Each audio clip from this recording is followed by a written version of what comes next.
Shalom para todos vocês que estão acompanhando o nosso podcast. A visão do podcast Inteligência Judaica é tratar de assuntos da comunidade judaica e também assuntos que, claro, é super importante para nós, das Escrituras, para que todos possam ter mais conhecimento, das Escrituras e da vida judaica. Então, por isso o nome Inteligência Judaica, o pensamento judaico, a influência do judaísmo na nossa cultura, essa é a visão da inteligência judaica. Hoje nós temos dois ótimos convidados aí que vai tratar sobre um assunto bem polêmico, nós já começamos aí. Quem gosta de polêmica já vai amar o nosso primeiro podcast. Vamos falar sobre geopolítica, e comunidade judaica, o pensamento judaico, o mundo do judaísmo, Então nós temos aqui o professor Rafael, que ele tem licenciatura em Geografia e especialização em Geopolítica, mais de 14 anos de experiência aí em Geopolítica. Uma honra para mim estar podendo participar desse projeto, ainda mais num episódio aí de estreia, importante. É uma honra para mim. Desde já agradeço aí. Ok, a honra é toda nossa de ter a sua pessoa aqui hoje, nos ajudando aí e fazendo com que a inteligência judaica venha propagar mais e mais conhecimento. E também nós temos aqui a presença ilustríssima do nosso Rabino Betzalel, Rabino Betzalel, que ele é doutor em judaísmo, mais de 20 anos de estudo das Escrituras, mais de 45 anos de vida religiosa, quer dizer, uma vida devotada, aí ao Eterno, aí às Escrituras, Também, ele também é tesoureiro do Conselho Brasileiro de Judaísmo Messiânico. Além disso, não para por aí não, pessoal. Olha a pessoa ilustre que nós temos aqui. Também ele faz parte do Remnant, que é o Conselho Internacional de Judaísmo, Isso aí, Rabino, muito prazer, seja muito bem-vindo, Shalom. Shalom, que o Eterno possa estar com cada um de vocês, uma honra para nós estarmos juntos.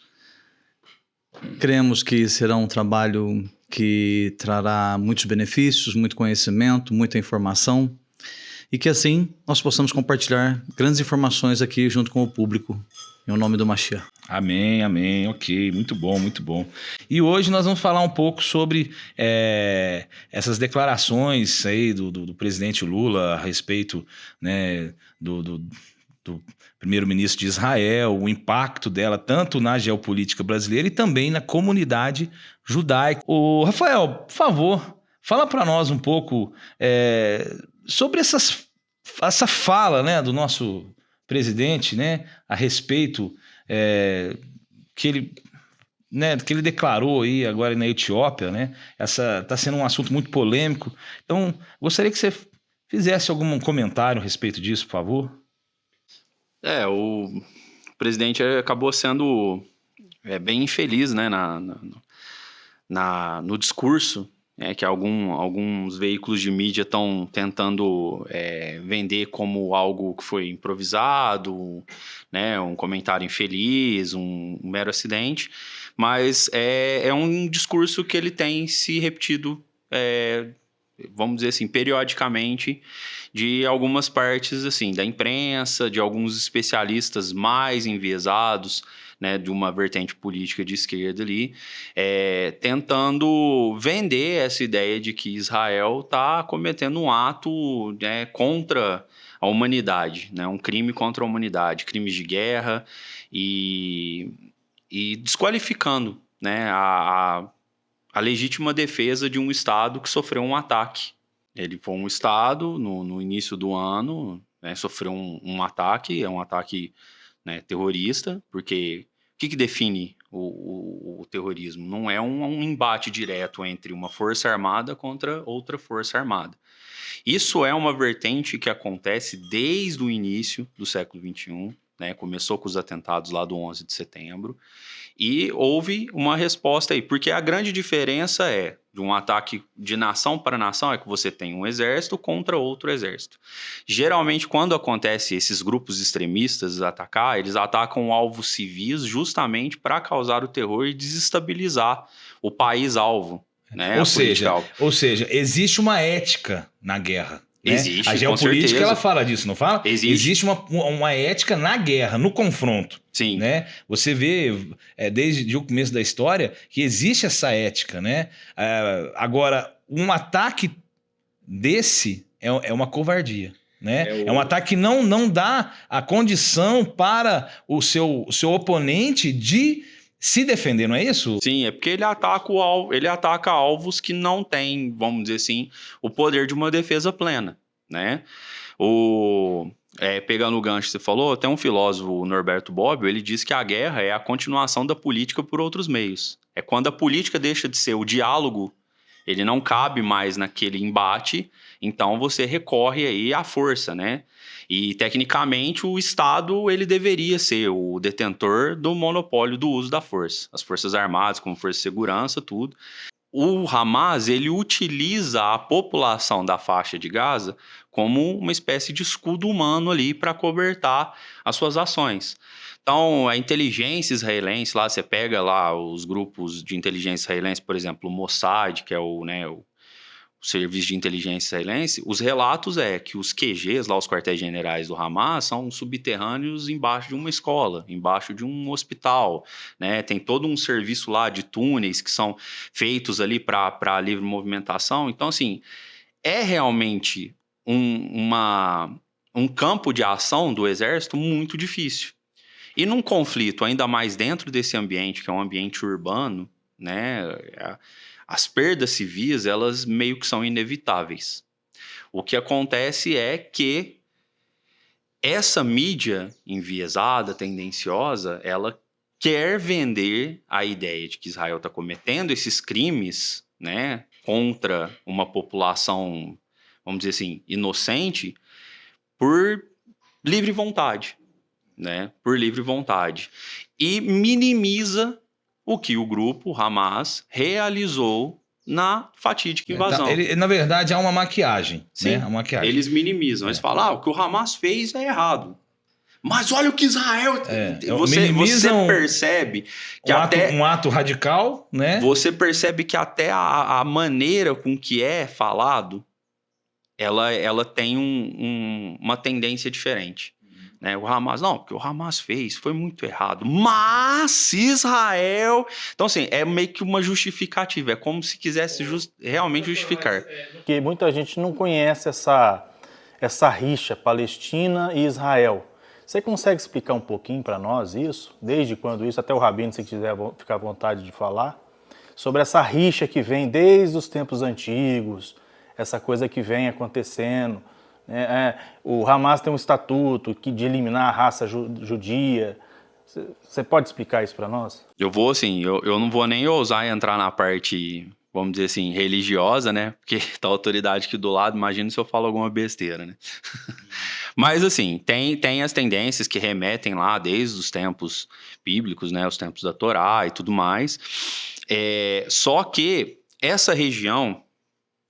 né, a Palestina, por assim dizer, a Palestina não é necessariamente um país, ela é uma região ali. Você tem mais ao norte Líbano, Síria, a leste da região você tem a Jordânia, Cisjordânia e tudo mais. Então você tem essa região. Esse nome foi dado lá na antiguidade, né, de Filistine, né, que era a terra lá do Extremo Oriente. Essa região, ela passou por diversas dominações históricas, já foi território...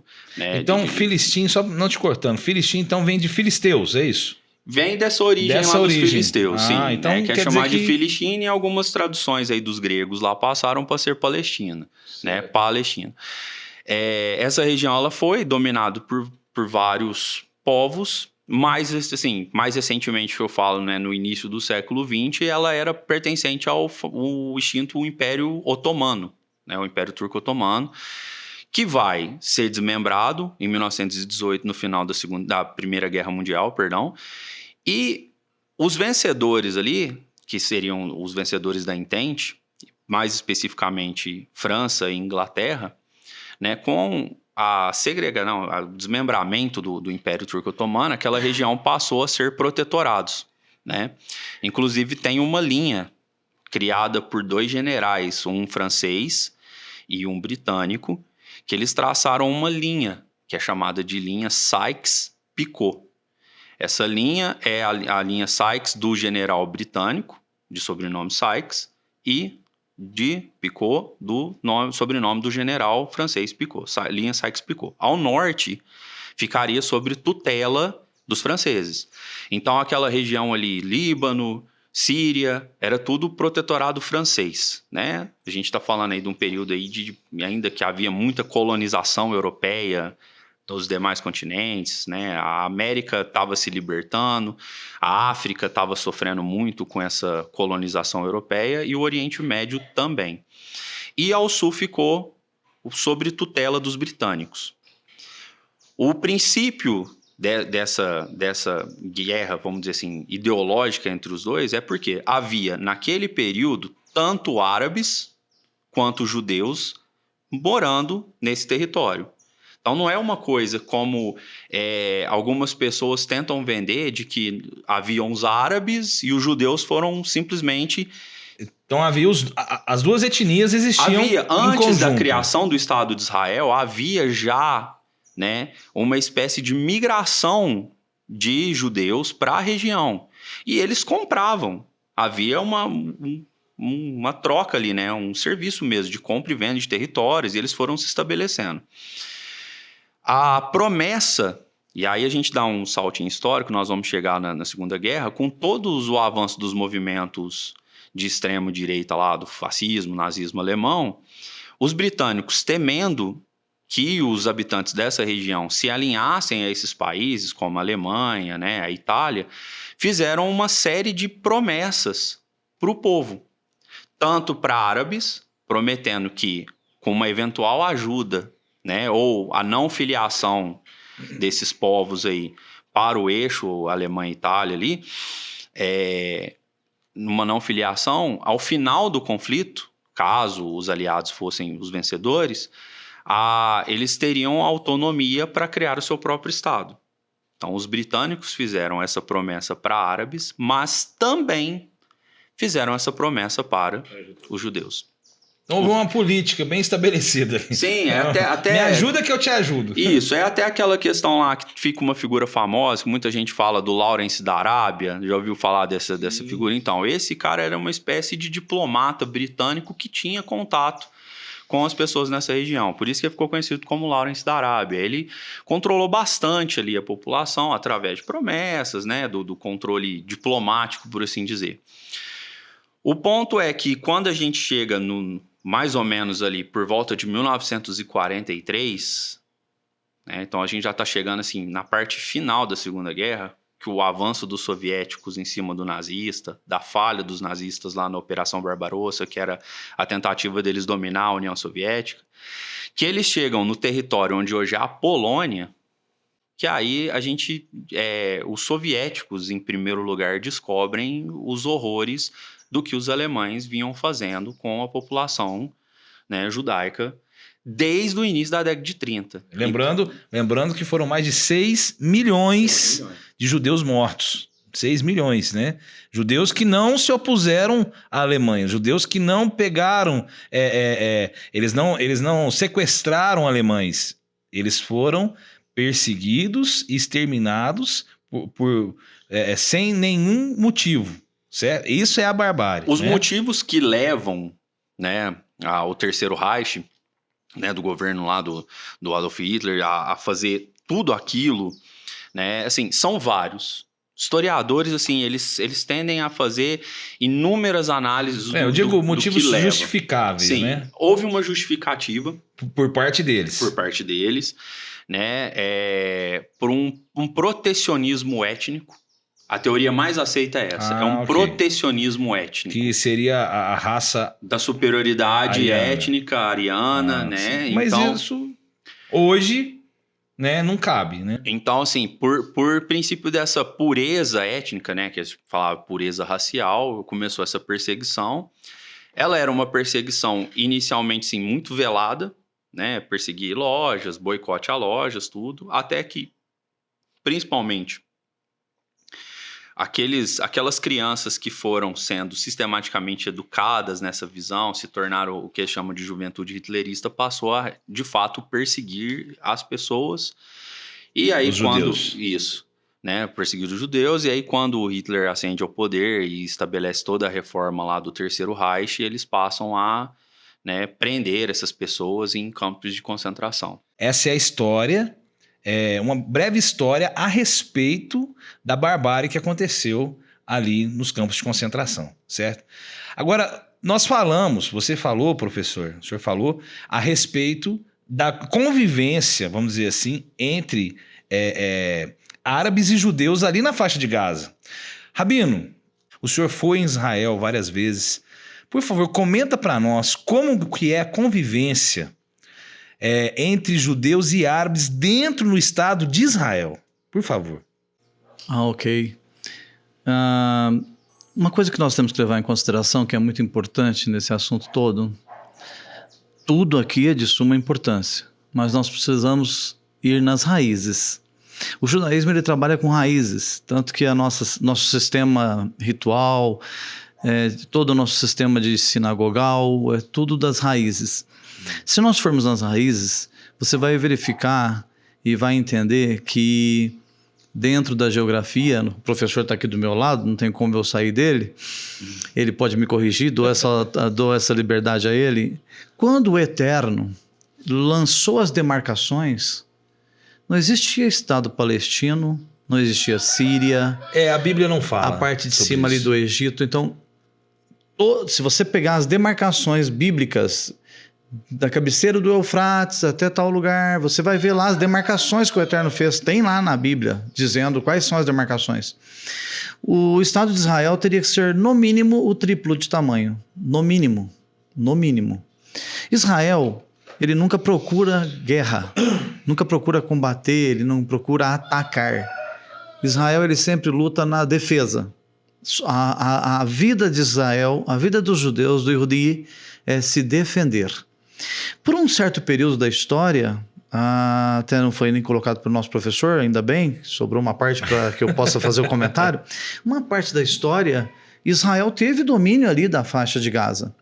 Porém, politicamente, como Israel ele pretende ter harmonia com os vizinhos, viver bem com a vizinhança, ele abriu mão daquilo que ele poderia... porque o direito era dele. Era dele, que já era território dele, do passado. Lá da época de Abraham, o Eterno deu a Abraham aquele território.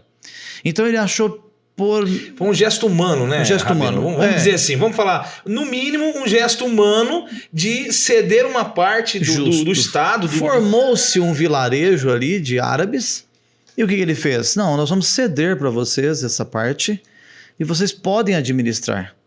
Então, o que Israel fez nesse período, exatamente, estou falando desse pequeno período? Israel deixou o domínio governante para o Estado palestino, para que eles governassem. O Hamas, há anos atrás, não era um grupo terrorista, era simplesmente um grupo governante. Ele assumiu o governo da Palestina em parceria com Israel. Prova disso é que nós temos relatos que assim que houve essa invasão, né? Invasão de território, uma invasão terrorista, que não é uma guerra, que nós já ouvimos aqui que guerra é bem diferente disso, milhares de palestinos tinham a fronteira aberta, passavam todo dia pelas fronteiras de Israel para trabalhar em Israel. Iam pela manhã e voltavam à tarde. E eram bem aceitos. Bem aceitos, ganhavam seus salários, tinham seus trabalhos garantidos. Então, não eram escravizados. Não eram escravizados. Isso estou falando fora, né? Que eles iam trabalhar, prestavam seu serviço lá dentro de Jerusalém, por exemplo, dentro de Haifa, dentro daquelas cidades todas que tinham ali. Então eles tinham acesso livre de entrada e saída. Porém, se nós formos para Jerusalém, você está andando numa rua, Cidade de repente, de um lado da calçada é muçulmano, são árabes. Do outro lado da calçada são judeus, e ninguém apedreja ninguém. Então eles vivem juntos em harmonia. Respeitam, tipo, um bairro é muçulmano, o outro bairro é judeu. Sim, Porém, ninguém invade o bairro do outro. Caminham pelas ruas normalmente. Ninguém denigre o outro. Ninguém, no domo, na mesquita de Omar, até as ruas que dão acesso à mesquita, elas são vigiadas não por muçulmanos, É o exército de Israel que fica nas ruelas, que dão acesso à mesquita. Quem faz a segurança do monte do templo para que os árabes possam adorar a Alá Em liberdade em tranquilidade, é o exército de Israel, o IDF. Então, Olha por só. exemplo, nós entramos numa ruela que dava acesso à mesquita, mas naquele período, nessa viagem que fomos, na outra nem tentamos. Mas nessa que fomos, entramos numa pequena ruela que dava acesso à mesquita. 5 ou 6 soldados do IDF veio e nos abordou e disse: não está aberto ao público. Ou seja, o IDF, o Exército de Israel, estava protegendo aquela rua para que ninguém entrasse e incomodasse os árabes, os muçulmanos que estavam lá adorando o seu Deus. Então, a ética de Israel ela é muito grande. Olha só. Ela é invejável. Não, é um exemplo. É um exemplo. Você não vê isso em outros países. Exemplo. E se você está andando para a rua, nós passamos em um bairro árabe e depois que eu me atentei, nós gostamos muito de andar a pé. E as meninas estavam de tiher no cabelo. Que é o véu. O véu, estavam de tiher. Nós estávamos com tzitzit, com kippah. E nós fomos até um certo ponto, nós fomos até de ônibus, e o ônibus chegou até ali na faculdade, na faculdade de Israel,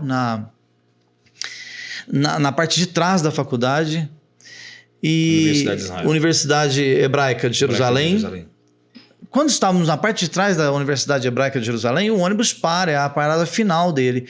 E tem um percurso que você faz até o mirante lá do Monte das Oliveiras, que você vê a Porta Leste e vê a Cidade Velha. Então você passa um percurso de aproximadamente uns 2 quilômetros dentro de um território árabe. Nós passamos de kippah, de tzitzit, de tiher, no meio dos árabes. Até foi um pouco caracterizado. Foi antiético de nossa parte, porque nós temos que respeitar o território deles, certo? Então não foi uma afronta. Quando eu me dei conta, já estava no meio do bairro. Ninguém nos afrontou, ninguém lançou uma pedra. Faltou com educação. Ninguém faltou com educação. Nós atravessamos todo o bairro, a avenida principal do bairro. Então você olhava para os prédios, eles olhavam pela janela e sabiam que as meninas estavam de tiher, que eram judias. Sabiam que nós estávamos caracterizados, mas para você ver o respeito ali dentro da cidade, que o espaço é dividido entre árabes e judeus. Olha só, vive uma harmonia, não há problema. O que acontece aqui, que nós estamos aqui comentando, é é algo fora do contexto, fora do normal, e realmente é caracterizado como terrorismo. Porque dentro da própria Jerusalém isso não acontece. Todos vivem em harmonia. O radicalismo foi fora dos portões. Fora dos portões de Jerusalém, Santa, ok? Então, se dependesse de Israel, nada disso teria acontecido. Se dependesse de Israel, as fronteiras estariam abertas ainda. Se dependesse de Israel, os palestinos continuariam ganhando o seu pão de cada dia, trabalhando em território israelense. E fazendo um complemento, muitas pessoas confundem, assim, de acreditar que Israel, ele é um estado necessariamente e, assim, totalmente judeu. Mas existe uma parcela israelense que é árabe. Existe uma parcela israelense que é cristã, protestante, árabe, várias etnias. Então, assim, não é que Israel, o Estado de Israel, o país Israel, ele é multicultural. Com certeza. Justamente. E vivem todos em harmonia. Por isso que você entra numa rua, é um bairro de cristãos. Você entra numa outra rua. Na própria cidade velha de Jerusalém, tem uma rua que é só de cristãos. Eu entrei nessa rua, só cristãos, e são respeitados dentro do quadrado deles. Mas se você entrar numa outra rua que tem um comércio árabe, dentro da cidade velha, só árabes que estão lá comercializando. Mas se você quer comprar de judeus, tem uma rua dentro da cidade nova de Jerusalém que é só judeus comercializando. Cada um respeita o espaço do outro. E vivem bem. Se fosse ao contrário, se vocês estivessem visitando a faixa de Gaza num bairro árabe, será que vocês seriam recebidos da mesma forma? Será que estariam da mesma forma? Eu creio que não, pelo seguinte fato. Não pelos palestinos. Não pelos palestinos, mas pelo grupo radical. Pelos infiltrados. Ok? Será que eles respeitariam Está lotado vocês? de pessoas infiltradas que fazem parte do grupo, ok? Então eles não vão aceitar você passear lá no meio deles. Eles que vão é sentir uma afronta. justamente o contrário do que Israel faz. Justamente. Israel recebe todos muito bem. É. Essa questão de receber também, você até agora há pouco fez esse comentário, entrar em Israel você passa por um critério dentro do aeroporto. Normalmente vários países têm também esse mesmo critério. Sim. Lá é um pouco rigoroso. Ali na alfândega, o senhor fala? Isso na imigração. Na migração, desculpa. Na imigração. Então, aí surge um assunto desse nível, desse patamar, que é gravíssimo para o parlamento. Eles olham isso com uma gravidade enorme. E imagine como vai repercutir isso na imigração. O brasileiro, ele ama Israel. Porque o que está acontecendo aí, não sou eu que estou falando. E essa pessoa que está aí não me representa. Justamente. Então, o que essa pessoa fala não tem nada a ver com o que eu penso. Então, a comunidade está irritadíssima, porque foi algo gravíssimo, de um teor de muito baixo. E isso repercutiu tão pesado que o embaixador de Israel, aqui no Brasil, já foi chamado de volta. Então, isso repercute pessimamente. Agora, isso vai respingar onde? Agora que nós vamos saber, vai respingar onde isso? O comércio exterior, máquinas de última geração que nós usamos israelense, até máquinas de depilação são israelenses. Nós Não, temos a tecnologia israelense está... a tecnologia deles é altíssima e nós usamos muitos equipamentos de Israel. Equipamentos bélicos, nós temos equipamentos bélicos. Se isso por acaso também respingar no turismo, nós temos aviões que saem lotados do Brasil em direção a Jerusalém, a Israel. Brasileiros, todo dia, são centenas de brasileiros descendo em aeroportos israelenses. Agora, se nós formos levar para o lado histórico, tem um outro ponto também, antes que fuja da minha mente, tem um outro ponto que tem que ser levado em consideração. Até a própria história tem partes dela que foi ocultada de nós, foi escondida de nós. Mas Israel, ele interfere no Brasil desde muito tempo. Os judeus já estavam lá em Portugal, quando as caravelas vieram para o Brasil, no descobrimento do Brasil, os judeus eram os donos das embarcações. Pedro Álvares Cabral era um judeu. Se você olhar dentro do Brasil hoje, a cada 4 ou 5 pessoas que você faz um exame de DNA, ele tem um DNA judaico. A base da nossa cultura... Não, vamos falar real aqui. Nós fomos colonizados por judeus. Por judeus e não por portugueses. Professor, você sabe explicar para nós o que quer dizer uma pessoa não grata?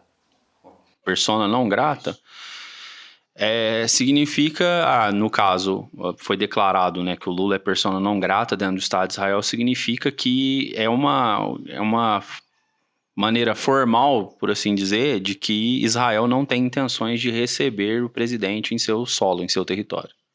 Entendeu? Em pessoa, então, como líder de uma nação, né? Então, assim, já é um primeiro estágio de um rompimento diplomático. Mas professor, ele pode visitar Israel ainda ou não? Porque até onde eu sei, eu posso estar errado, a permanência em Israel dele é vetada, ou não? Assim, o que faria, por exemplo, uma figura como presidente da República do Brasil fazer uma visita em Israel? É uma visita oficial. Oficial. Né? Ele não tem um trabalho convencional do qual ele pode se desvincular, como a maioria de nós aqui. Eu sou professor. Uma vez presidente, eu sou professor, mas no meu período de férias, eu posso ir como um cidadão comum. O presidente da República, durante seu mandato, ele é uma figura, ele é a representação pessoal de um país 24/7, ou seja, um chefe de Estado. 24, exatamente. Então ele se torna uma pessoa não grata por um motivo totalmente plausível. Né? Porque o que ele falou foi muito agressivo. Foi uma injustiça, na realidade, cometida. Infeliz. Incoerente, historicamente. Inconsequente. Ele mostrou que ele não tem o conhecimento histórico. Ele tocou num assunto do qual claramente ele não possui conhecimento. Né? Fazer os comparativos, né? de como se ele estivesse fazendo. Assim, não existe a menor maneira, assim, quem tenta fazer essa ligação, né, e que a gente usa no termo assim, no popular, os passapanistas, né? Eu não que tenho vão como passar defender pano, essa questão. eles né? fazem toda uma ginástica mental para tentar justificar uma coisa, duas peças que não se encaixam, né? Certo, professor, mas você acredita que por causa dessa ação dele pode acontecer o impeachment?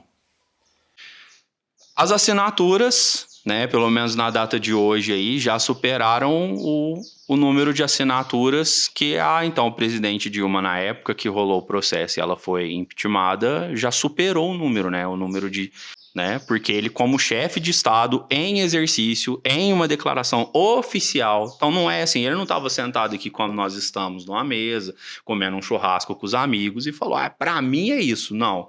Ele falou em visita oficial, com veículos de imprensa, representando o país, numa viagem oficial, né? Que se há de convir que ele passou, né? Só esse primeiro mandato dele, ele passou mais tempo fora do país em viagens internacionais do que o anterior presidente em 4 anos de mandato. Né?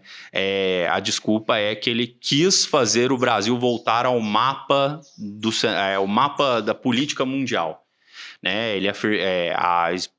O discurso foi: eu vou sair, vou falar que o Brasil está de volta aos trilhos, porque nós passamos 4 anos numa idade das trevas, da maldade, do fascismo, aquela coisa toda, e aí ele passa esse ano, só que foi uma declaração infeliz atrás de outra, né? Então assim, mostra um completo despreparo, mostra porque a oposição dele foi tão grande, e ainda é.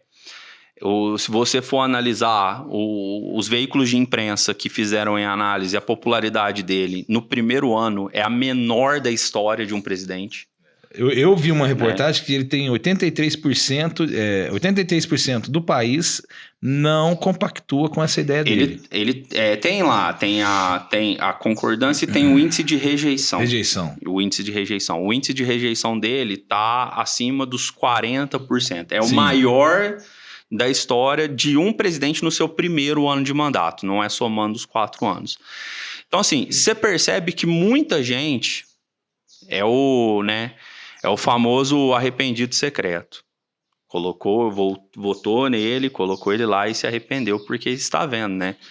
O Brasil terminou esse ano, por exemplo, com 230 bilhões de rombos nas suas contas públicas, sendo que ele recebeu o país com 77 bilhões de superávit. Quer dizer, então hoje nós estamos com déficit.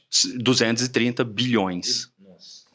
Dá só uma explanada por cima, qual que seriam os impactos diplomáticos por causa dessa fala?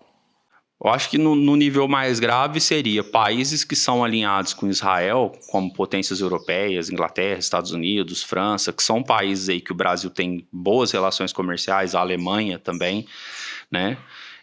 Começar a impor sanções ao Brasil. Então, deixar de comprar produtos, da mesma forma que aconteceu na Rússia, com a Europa, pode acontecer com o Brasil. É que a Rússia, ela tinha um trunfo, que é justamente a dependência europeia do seu gás natural para aquecer os países no inverno.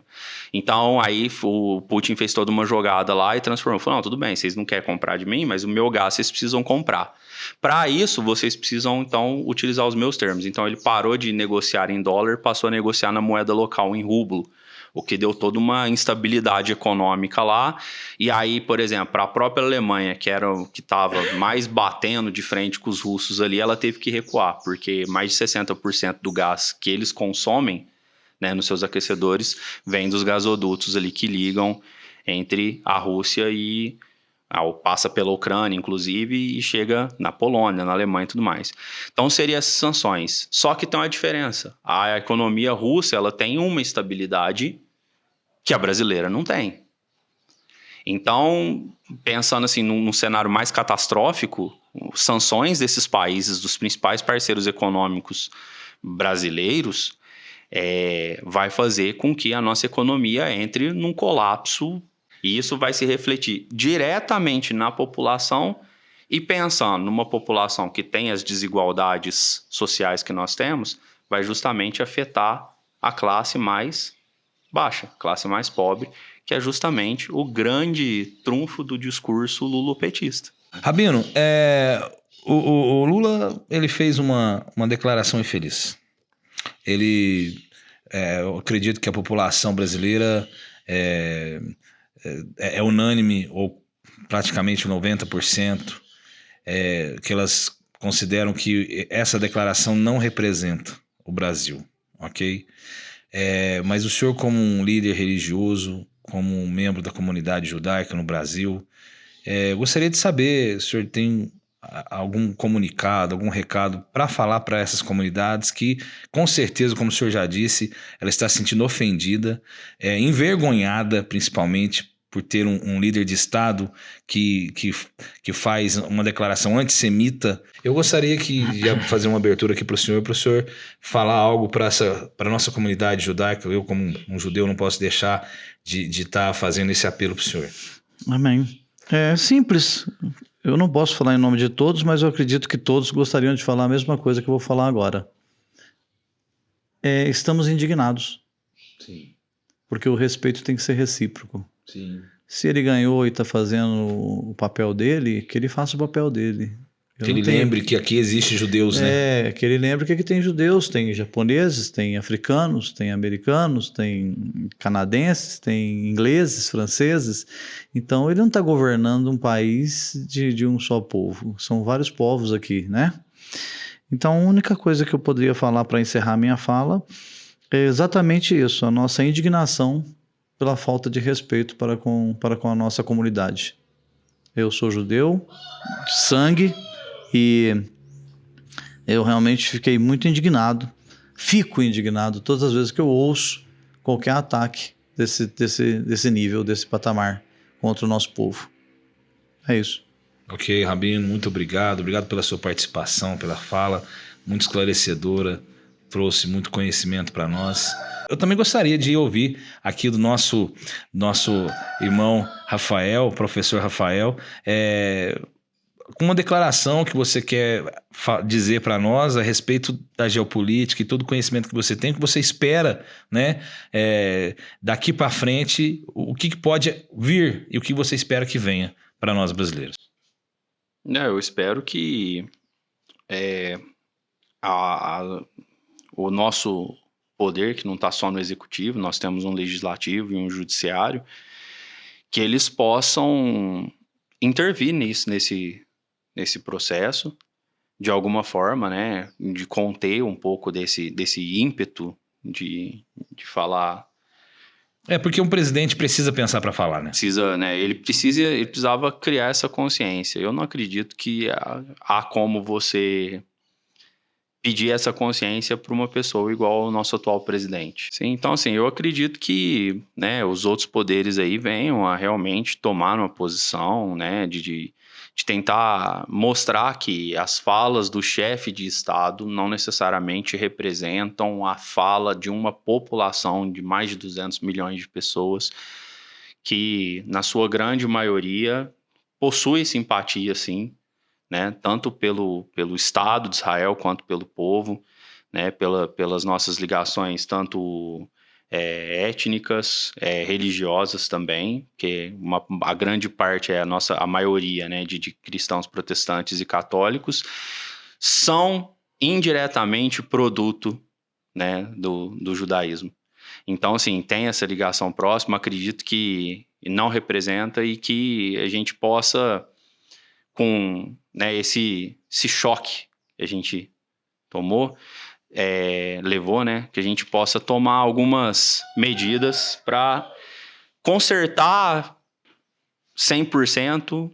É muito difícil, porque palavras são como pedras numa vidraça, né? Não volta. Mas pelo menos mitigar isso e tentar recobrar o mais breve possível as boas relações com o Estado, que sempre foi uma mão amiga, um parceiro do país, né? E a gente não pode esquecer. Eu sempre falo e encerro a minha fala com isso. Eu sempre falo nas minhas aulas, né? Um povo que desconhece a sua história, os erros do seu passado, está fadado a repetir eles. Ok, é isso mesmo. Certo. Bom, eu quero agradecer a presença do professor Rafael, é especialista em geopolítica aqui conosco, né, os comentários dele, também do nosso ilustre Rabino, e agradecer a presença de vocês. Esse assunto muito polêmico, mas eu creio que para